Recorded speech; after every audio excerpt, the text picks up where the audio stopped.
Hello friends, welcome to मीम से। आज मैं आप लोगों के लिए लाई हूँ बिहारी बोटी की रेसिपी।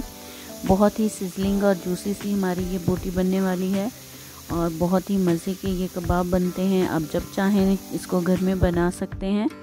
अब कोयलों की भी ज़रूरत नहीं है, आप इसको पैन के अंदर बनाइए। बहुत ही मज़ेदार, जूसी सी और डिलीशियस से ये हमारी बिहारी बोटी बनती है। तो आइए हम स्टार्ट करते हैं।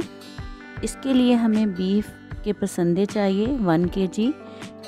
अपने बुच्चर से जो है वो इसको बहुत अच्छे से फाइन से आपने ये पसंदे बना लेने हैं। जितने थिन होंगे हमारी बीफ की ये बिहारी बोटी जो है वो उतनी ही मज़े की बनेगी। अब हम इसको मैरिनेट करेंगे। मैरिनेट करने के लिए 2 टेबलस्पून इसके अंदर जिंजर गार्लिक पेस्ट आएगा, लेकिन इसके अंदर पानी ना हो, बिल्कुल ड्राई हो। और इसके साथ ही 2 टेबलस्पून खसकाश का पाउडर और 2 से 3 टेबलस्पून भुने हुए चनों का पाउडर।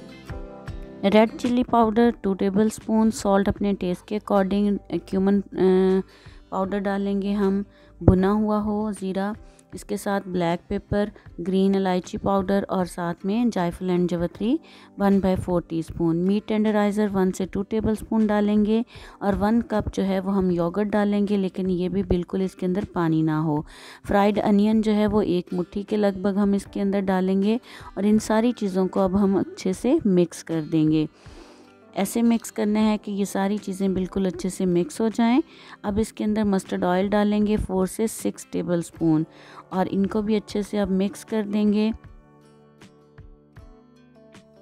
मिक्स करने के बाद हमने इसको ओवरनाइट जो है वो मैरिनेट करके रखना है। जितनी देर ये ज़्यादा मैरिनेट होगा उतने ही हमारे कबाब ज़्यादा अच्छे बनेंगे।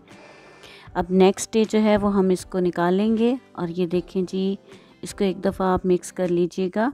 अब मैंने कुछ स्कीवर्स लिए हैं और इनके अंदर जो है वो अब हम इसको अच्छे से परो लेंगे। जिस तरह सिलाई करते हैं, स्टिच करते हैं, तो ये मैं 2 के ऊपर कर रही हूँ। आप सिंगल के ऊपर करना चाहें तो तब भी कर सकते हैं। ये इस तरह हम इसकी बिल्कुल जैसे सिलाई के साथ जो है वो हम उसकी स्टिचिंग करते हैं, तो इसी तरह हम इसको इसमें अच्छे से परो लेंगे। तो ये 1 बाय 1 करके हम सारी जो है वो इनको रेडी कर लेंगे। बहुत आसानी के साथ हो जाता है क्योंकि इसको मीट टेंडराइज़र लगा हुआ था। ना हो तो आप पपीता डाल लें, तो उससे भी बहुत अच्छे से हमारा मीट जो है वो टेंडर हो जाएगा। तो ये देखें, आसानी के साथ जो है वो इसके अंदर जो है ये परोई जाएंगी। तो इस तरह हमने इनको 1 बाय 1 जो है वो सारी अपनी जो स्टिक्स हैं इनको रेडी कर लेना है।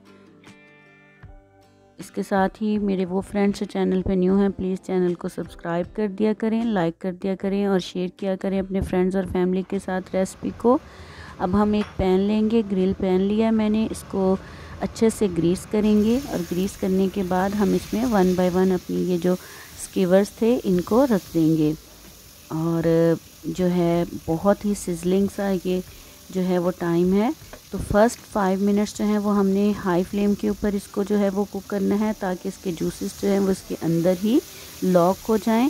वरना अगर हम लो पे करेंगे तो वो उसके जूसेस जो हैं वो सारे ख़त्म हो जाएंगे और ये जूसी नहीं रहेगा। अब हम इसको फ्लिप करते रहेंगे बार बार और इसको अच्छे से अब हम दोनों साइड से इसको कुक करते जाएंगे। थोड़ा सा हम इसको ऊपर ढक देंगे ताकि थोड़ी सी स्टीम के साथ ये सॉफ्ट हो जाएं। और इसको ये देखिए, इसने अपने अंदर से ऑयल जो है, इसके अंदर मस्टर्ड ऑयल डाला हुआ था हमने, वो भी छोड़ दिया है। इट मीन्स कि ये अब पक गया है और पकने के बिल्कुल करीब है। अब हम इसको इसी तरह 1 बाय 1 जो है वो चेंज करते हुए इसको अच्छे से पका लेंगे। 3 से 4 मिनट के लिए हम दोबारा इसको कवर करेंगे ताकि ये अच्छे से सॉफ्ट हो जाए। और ये इसको अब हम इसकी साइड भी चेंज कर देंगे और दोनों साइड से बहुत अच्छा सा कलर आने तक हम इसको कुक करते रहेंगे। ये ऑलमोस्ट जो है वो ये डन हो चुका है, बस थोड़ा सा ही टाइम है। अब हम इसको चेक कर लेते हैं। अब हम इसको तोड़ के चेक करते हैं तो ये बहुत आसानी के साथ जो है ये टूट रहा है। इट मीन्स कि ये बिल्कुल ही पक चुका है।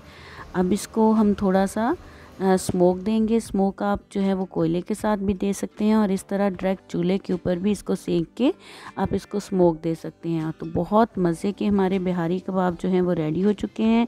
इसको आप जो है वो इमली की चटनी के साथ जो है वो पेश करें। ये चटनी बनाना भी बहुत आसान है।